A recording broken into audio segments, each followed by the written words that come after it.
โทษนะแม่ตาวาหลังจากไอ้เลิกจากกัน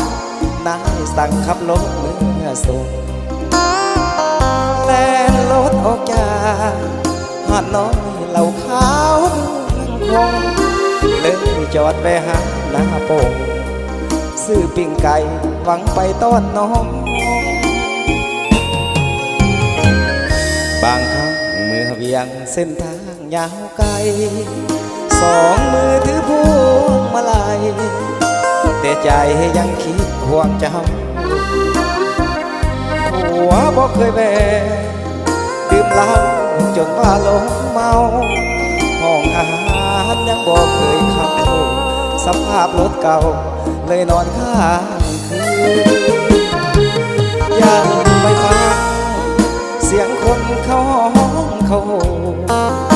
ว่าเห็นนั่งกินหมากโมอยู่หาดน้อยบ้านนาไฟสาวปากมือก็เห็นนางสั่งน้ำหมักพร้าวนั่งสุ่มคือยังผู้บ่าวกับผู้สาวหาดน้อยนาใสบอกเคยนอกใจสาบานเลยนะหากอายล่วงเกินสัญญาให้ฝากพาต้นไม้ใหญ่บ้านพักสายทางผัวยังบ่เคยใส่ใจ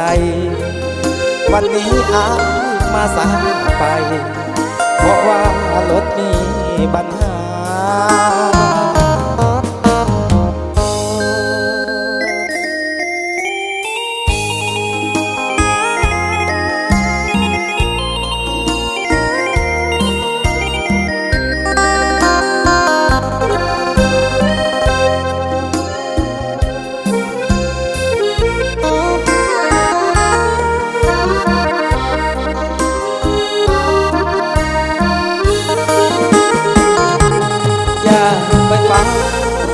เสียงคนเขาห้องเขา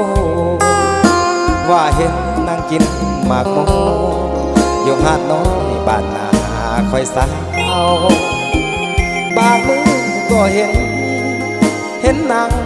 ดื่มน้ำหมากพร้าวนั่งสุขคือยังผู้บ่าวกับผู้สาวหาดน้อยนาใสบอกเคยน้องใจสาบานเลยนะหากอายล่วงคำสัญญาให้ฝากพาต้นไม้ใหญ่บ้านพักสายทางผัวยังบ่เคยใส่ใจ